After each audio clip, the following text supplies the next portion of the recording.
জাতীয় শক্তির কর্মসূচি কেন্দ্র করে এখানে বিদ্যুৎ অফ করে দেওয়া হয়েছে। ঢাকা বিশ্ববিদ্যালয়ে একই সময় দুইটা প্রোগ্রাম হচ্ছে, একটাতে স্বরাষ্ট্রমন্ত্রী অংশগ্রহণ করছে জাতীয়তাবাদী ছাত্র দলের, আরেকটাতে জাতীয় ছাত্র শক্তি আছে, এখানে জাতীয় নাগরিক পার্টি বিরোধী দলের প্রতিনিধি হিসেবে আমরা অংশগ্রহণ করছি, কথা বলছি। সেখানে যদি যথাযথভাবে সব আয়োজন থাকে, এইখানে কেন থাকবে না? এবং সেটার দায় বিশ্ববিদ্যালয় প্রশাসন কেন নেবেন? এই ধরনের ঘটনা হচ্ছে বিশ্ববিদ্যালয় যে অগণতান্ত্রিক হয়ে যাচ্ছে সেটার নমুনা।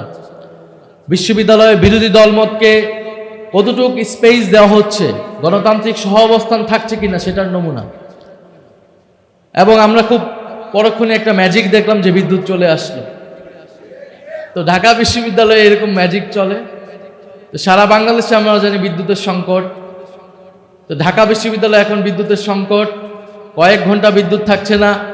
বন্যায় আমরা দেখি এই ঢাকা বিশ্ববিদ্যালয়ে হাঁটু সমান পানি উঠে যাচ্ছে, হল থেকে ছেলেমেয়েরা বের হতে পারছে না।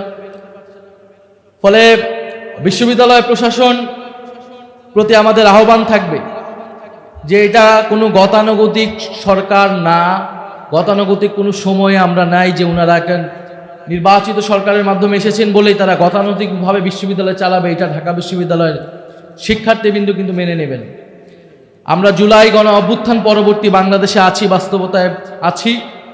অবশ্যই ঢাকা বিশ্ববিদ্যালয়ের শিক্ষার্থীদের সকল ধরনের নাগরিক এবং শিক্ষার্থী সুলভ সুযোগ সুবিধা নিশ্চিত করতে হবে, শিক্ষার মান উন্নয়নে যথাযথ ব্যবস্থা নিতে হবে এবং এই বিশ্ববিদ্যালয়ের গণতান্ত্রিক সহাবস্থান নিশ্চিত করতে হবে। বিশ্ববিদ্যালয়ে যে ছাত্র সংসদ নির্বাচন হয়েছে সেটার ধারাবাহিকতা রক্ষা করতে হবে। বিশ্ববিদ্যালয়ের ভিসি নিয়োগ, এই সরকার এসেও আগের প্রক্রিয়াতেই ভিসি নিয়োগ হয়েছে, দলীয় না নির্দলীয় আমি সে বিতর্কে যাব না। ভিসি বা শিক্ষকের রাজনৈতিক পরিচয় থাকতে পারে, কিন্তু আমরা জানি ঢাকা বিশ্ববিদ্যালয়ের ভিসি নিয়োগের একটা প্রক্রিয়া আছে। সিনেট থেকে 3 জনের প্যানেল রাষ্ট্রপতি বরাবর পাঠানো হয়, আচার্য বরাবর, আচার্য সেখান থেকে একজন বেছে নেয়।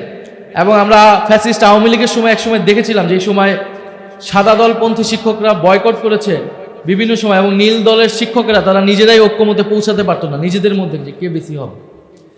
তো সেই ভিসি নিয়োগ প্রক্রিয়াও সেই সময়েও বিতর্কিত ছিল। একটা ভিসি নিয়োগ প্রক্রিয়ার যাতে আমরা একজন মেধাবী, আমরা একজন শিক্ষক পাই, শিক্ষার্থী বান্ধব শিক্ষক পাই ভিসি হিসেবে, সেটার জন্য ব্যবস্থা নেওয়ার কথা ছিল। সেই 73-এর অধ্যাদেশ ভিত্তিতে যারা স্বায়ত্তশাসিত আইন ঢাকা বিশ্ববিদ্যালয় পরিচালিত হয়। তো এবারের সরকারও কিন্তু সেই একই প্রক্রিয়ায় বিশ্ববিদ্যালয়ে ভিসি নিয়োগ হয়েছে। একই প্রক্রিয়ায় না, আসলে সিনেট থেকেও আসেন, এটা সরাসরি আচার্য রাষ্ট্রপতি তার ক্ষমতা বলে ভিসি নিয়োগ করেছে। অন্তর্বর্তী সরকারের সময় একটা জরুরি অবস্থা ছিল, তৎকালীন যেহেতু সকল ভিসি সেই সময় পালিয়ে গিয়েছে, বিশ্ববিদ্যালয়গুলো অকার্যকর, সেই সময়ে রাষ্ট্রপতি সরাসরি নিয়োগ করেছিল ভিসি বিভিন্ন বিশ্ববিদ্যালয়। কিন্তু এই সরকার নির্বাচিত সরকার, 5 বছরের জন্য নির্বাচিত হয়েছে। ফলে এই সরকারের সময় আমরা আশা করেছিলাম ঢাকা বিশ্ববিদ্যালয় সহ স্বায়ত্তশাসিত 4টা বিশ্ববিদ্যালয় এবং অন্য সকল বিশ্ববিদ্যালয়ের ভিসি নিয়োগের একটা সুষ্ঠু প্রক্রিয়া অবলম্বন করা হবে। একটা বাছাই কমিটির মাধ্যমে ভিসি নিয়োগ করা হবে, যেটা পৃথিবীর বিভিন্ন দেশে এইভাবেই গুরুত্বপূর্ণ বিশ্ববিদ্যালয়গুলোতে ভিসি নিয়োগ করা হয়।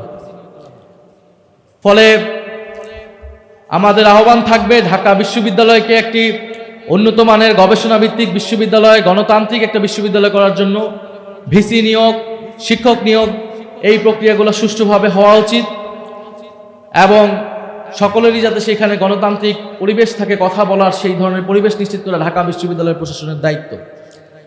দ্বিতীয়ত 15ই জুলাইয়ের স্মৃতিচারণ অনেকেই করেছেন। আমি জানি না 15ই জুলাইয়ের যারা হামলা করেছিল সেই হামলাকারীরা কয়জন গ্রেফতার হয়েছে।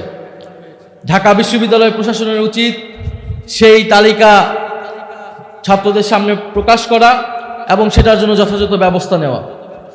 আগের সময় মামলা হয়েছে, আগের বিশ্ববিদ্যালয়ের ভিসিও সেই ব্যবস্থা নিতে পারে নাই। ঢাকা বিশ্ববিদ্যালয়ে 15ই জুলাইয়ের যারা হামলাকারী ছিল তাদেরকে অবশ্যই গ্রেফতার করতে হবে, দ্রুত সময়ের মধ্যে গ্রেফতার করতে হবে। এবং যেই সকল নীল দলের শিক্ষকেরা এই সকল হামলাকে বৈধতা দিয়েছে, নির্দেশনা দিয়েছে এবং অনেকে সরাসরি মাঠে ছিল সেই সময়, তারা মাঠে নেমে কর্মসূচিও করেছে। ফলে সেই সকল বিশ্ববিদ্যালয়ের শিক্ষকদের, শিক্ষক নামের যারা দালাল ছিল আওয়ামী লীগের ফ্যাসিস্টদের, তাদের বিরুদ্ধে ব্যবস্থা নিতে হবে।